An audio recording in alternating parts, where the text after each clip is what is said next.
Sur le monde impérial des Cryos, loin des routes commerciales majeures et des regards de Terra, Tarvul Reznak régnait. Son palais s'élevait tel un titan de pierre et d'acier au-dessus d'une cité misérable, pleine de fumée et de déchets industriels. Et Cryos, autrefois bastion de productivité, s'était transformé en un cauchemar d'oppression, rongé par la folie paranoïaque de son gouverneur. Mais Reznak n'avait pas toujours été ainsi. Autrefois, il avait été un administrateur loyal, un serviteur zélé de l'empereur Dieu. Cependant, lorsqu'il fut nommé gouverneur, son ambition devint sans limite. Il voyait en Cryos une opportunité de prouver sa valeur à l'Imperium et de grimper les échelons du pouvoir. Mais le fardeau du commandement, allié à l'isolement de son palais, finirent par le corrompre, corps et esprit. Une peur insidieuse s'empara de lui, un soupçon grandissant que ceux qui l'entouraient tramaient sa chute. Les premières années de son règne furent marquées par des réformes brutales mais efficaces. Reznak augmenta les quotas de production pour Cryos, forçant ses citoyens à travailler sans relâche dans les forges, les mines et les usines qui parsemaient la surface de la planète. Ses ordres étaient simples, l'efficacité avant tout, et chaque retard, chaque échec était puni de manière exemplaire. Il était certain que l'Imperium verrait en lui un modèle de dévouement. Pourtant, à chaque augmentation de la production, les plaintes des contremaîtres se firent plus fréquentes. Les travailleurs mouraient d'épuisement ou de malnutrition, les machines s'effondraient sous la surcharge de travail. Mais pour Reznak, ces avertissements n'étaient que des murmures de trahison, car malgré ses plaintes, la production ne faisait que croître, et avec elle ses espoirs de briller aux yeux de Terra, de faire des Cryos une pierre angulaire de l'Imperium et sa fierté personnelle. Alors, pourquoi quelqu'un voudrait-il freiner l'avancée des Cryos si ce n'était pour l'affaiblir personnellement ? Son entourage devint petit à petit suspect, chaque visage familier portait désormais le masque d'un conspirateur potentiel, désireux de s'accaparer son pouvoir. Ce fut au cours de la 8e année de son règne que le changement se produisit. Un hiver particulièrement rigoureux frappa la planète, ralentissant la production déjà épuisée. La dîme impériale, toutefois, resta inchangée. Le Departamento Minitorum s'avérant inopérant à percevoir les difficultés de chacun des millions de mondes sous sa supervision gangrénée par les lourdeurs bureaucratiques. Reznak se retrouva pris dans une spirale de frustration, incapable de comprendre pourquoi ses ordres ne donnaient plus les résultats attendus.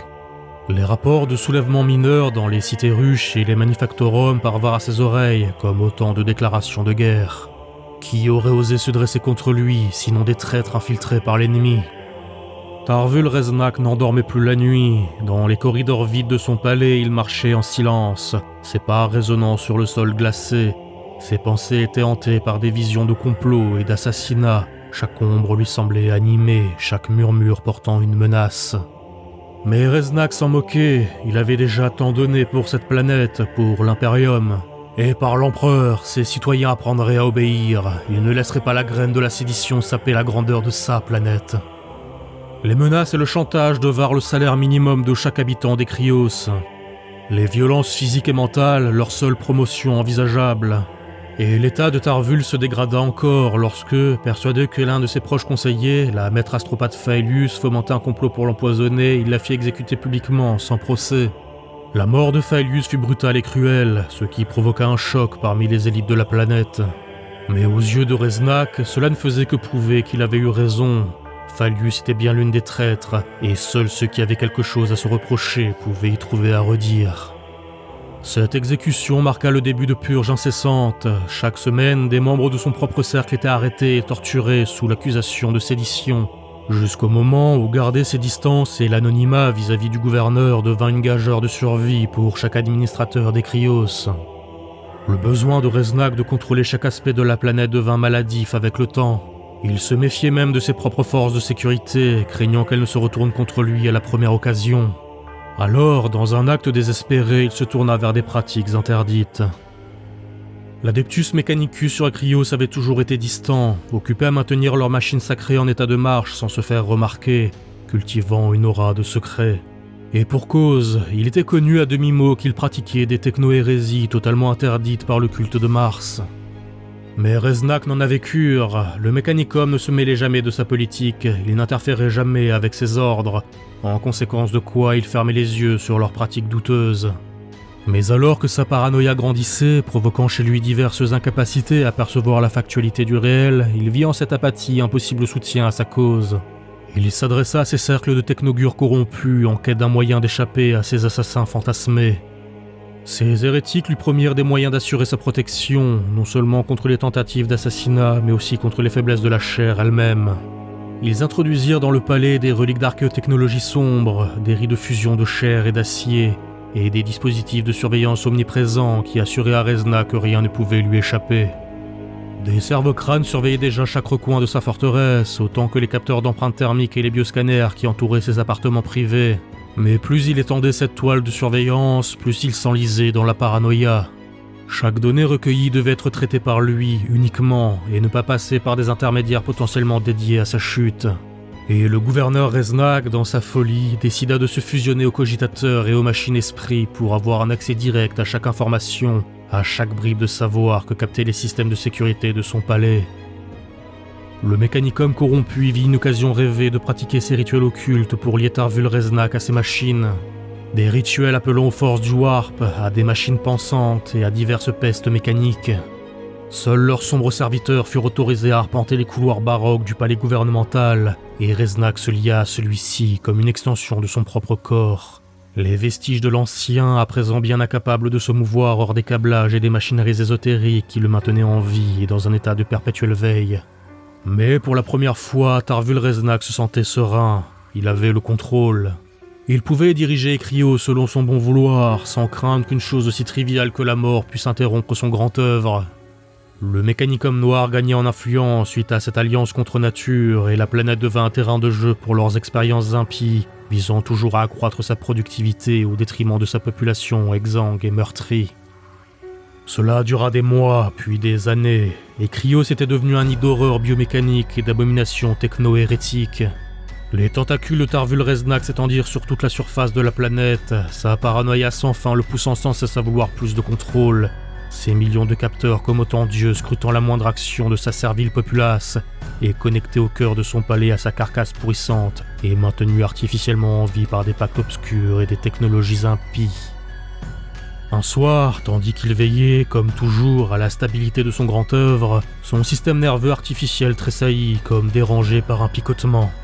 Une démangeaison désagréable, proche, trop proche.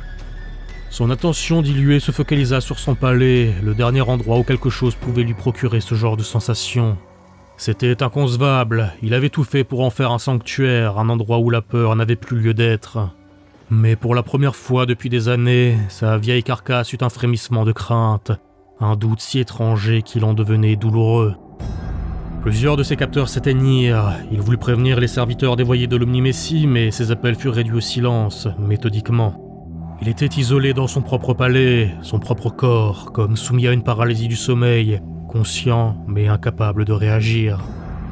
Les ombres de sa chambre sanctuaire se dissipèrent, l'éblouissant malgré la pénombre, quand, pour la première fois depuis des années, il rouvrit ses paupières, usant de ces outils sensitifs obsolètes que d'aucuns appelaient des yeux. Le craquement sinistre de ses os rouillés et des machineries peu coutumières au mouvement résonna quand il balaya la pièce du regard, celle-ci dissimulée dans les ombres des bras zéro et des bûchers d'encens. Ses yeux secs, injectés de sang, se fixèrent sur une ombre plus importante que les autres et s'écarquillèrent quand celle-ci se mit en branle. Une chose massive, plus haute que le plus haut des hommes, engoncée dans une armure de céramique complète, mais ne produisant pourtant aucun son dans ses mouvements d'une précision irréelle. Un casque, aux apparences de corps vidé et aux yeux rouges comme le sang, se tourna vers lui. « Vous n'êtes pas évident à attraper, gouverneur Reznak. Un comble pour la chose immobile que vous êtes devenu. » Le gouverneur Tarvul Reznak, cloué dans son trône machinerie, ressentit une terreur glaciale comme jamais il n'en avait éprouvé. La voix, grave et pourtant étrangement calme, résonnait comme un glas funèbre. Ce n'était pas un homme, aucun être humain ne se déplaçait ainsi, sans bruit, sans faillir. Ces circuits, habituellement inondés de données provenant de ces innombrables capteurs, ne lui renvoyaient plus que du vide. L'ombre, le guerrier noir, était invisible à ces systèmes, comme si cet être appartenait à une réalité différente de celle qu'il contrôlait avec ses machines. Les yeux rouges qui le fixaient luisaient d'une lueur perçante. Il n'avait plus vu de regard aussi pénétrant depuis des décennies. Ce qui se tenait devant lui, il le comprit alors, n'était rien d'autre qu'un ange de la mort, un Space Marine. « Ravengard !» murmura-t-il d'une voix à peine humaine à travers le filtre déformant de ses systèmes d'ospex intégrés. L'être, le Space Marine, s'approcha lentement, chaque pas mesuré, sans précipitation. La faible lumière des bras zéro projetait des ombres mouvantes autour de lui, donnant l'impression que la pièce tout entière conspirait pour masquer sa silhouette. Pourtant, ses traits restaient distincts pour Reznak, une effigie de mort, comme un corbeau funeste venu récolter l'âme d'un homme déjà condamné. « Vous savez pourquoi je suis ici ?» dit le Space Marine, sa voix aussi implacable que l'acier. Reznak voulut répondre, rétorquer quelque chose, invoquer son pouvoir, ordonner à ses systèmes de le défendre, mais rien ne venait. Les câbles enfoncés dans sa chair morte grésillaient sans effet, les reliques obscures du mécanicum corrompu ne lui étaient d'aucun secours face à l'intrus.